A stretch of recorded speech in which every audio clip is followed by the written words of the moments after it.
We'll probably buy all of the Bitcoin gets produced by the miners between here and the year 2140. Then there's no more Bitcoin. You bought more than was mined this year for strategy. Yeah, we have. 2140. That's not a typo. Coming up, the $24 billion product he built on top of Bitcoin, why he's not afraid of quantum computing killing it, and his $1 million price target. Hit subscribe and stay to the end.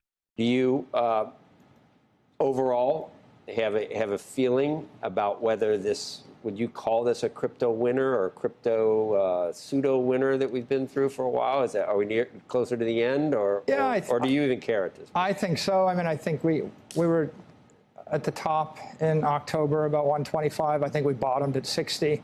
I think we're moving into the spring phase. We've got decent support here in these levels. I think we'll rally from here. We're just working against a few macro headwinds right now. What macro tailwinds are possible? What about Congress?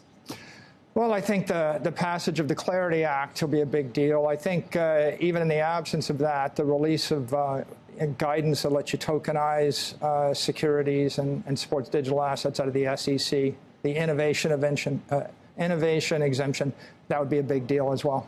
What we've done is taken a capital asset, Bitcoin, and we're converting that capital or those capital gains into credit dividends. So we think Bitcoin's going up more than the S&P index over time. We expect 30%, but it doesn't matter if it's 10 or 20%. We can pay 11.5% dividend on a preferred stock, a credit dividend, because that represents a fraction of the long-term capital gain that we're expecting. And so if you're disciplined about the way that you convert a capital gain into a credit dividend, the capital gain is unrealized, the credit dividend becomes a return of capital and is tax deferred. So digital credit is really synthetic yield, where we're extracting the first 11.5% of our expected capital appreciation of Bitcoin. We're remitting it to the credit investors via an over-collateralized preferred stock. If you've got money you don't need, or you need it in the next 4 years, you either put it in a money market and you get 3.5% taxable, or you put it in digital credit, you get 11.5% tax deferred. So if you're a crypto believer and you have working capital, you want to buy digital credit because you get paid 4 times as much after tax. Common stock has a vol of 70, Joe, and the credit has a vol of like 3, and Bitcoin has a vol of 40. So what we're doing is financial engineering, where we strip the upside and the volatility, give it to the common equity investors. That's a rocket.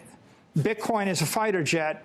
Stretch is a passenger jet for people that want a very comfortable ride, but they want to get double, other What's credit instruments. What's the size of this, whatever it is that you're doing right now? How much is it's gone from 0 to $10.5 billion in 10 months. We sold $2 billion last month. It's growing at a $24 billion a year run rate. And then for your company, what you keep doing this? Is this going to be one of your main vehicles, and how will that benefit strategy? It allows you obviously to keep buying Bitcoin. If the company has about $65 billion of Bitcoin. If we did nothing, we're just holding $65 billion of Bitcoin. We look like an ETF. Yeah. But if I sell the credit and I buy the Bitcoin, and Bitcoin appreciates 20% a year, this is screamingly profitable for the common equity, and the company will outperform Bitcoin. And that means if Bitcoin's up maybe 40% in the last 6 years, our company's up close to 60% a year annualized.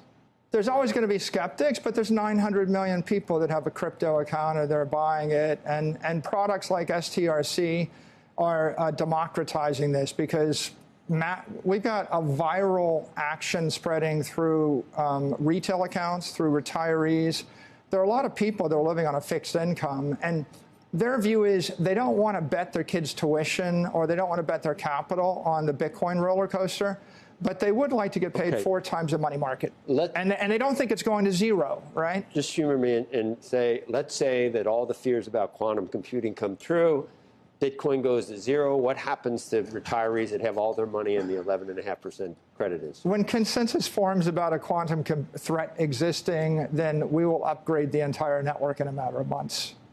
And it'll happen as fast as your Apple network, Apple software, and Google software, and JP Morgan. I think watching all of the tokenization and everything that we're seeing happen, it just sort of bolsters the case that this is not a tulip bulb phenomenon, doesn't it? It's here to stay.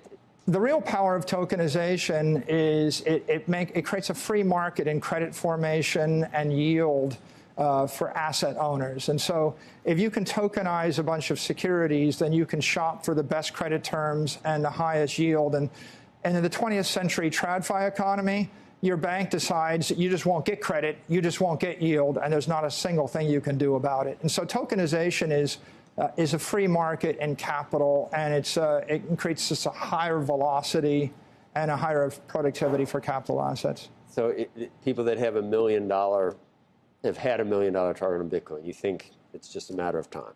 Oh, absolutely. Bitcoin's gone up forever, Joe. And if it finally was completely stable and reflected what 121 million, the end result, what would it reach? And I assume it'd just stay there. What price are we talking about? Have you done the math on that? Well, I think 21 years out, I don't know why it wouldn't be 21 million a coin. 21 million a coin. And there it is. $1 million of Bitcoin. He didn't hesitate for a second. Now look, whether you're a believer or a skeptic, one thing is clear. This man is putting billions where his mouth is. Drop your price target in the comments. I want to see where you stand. If you made it this far, you already know what to do. Subscribe because we've got more breakdowns like this coming every week.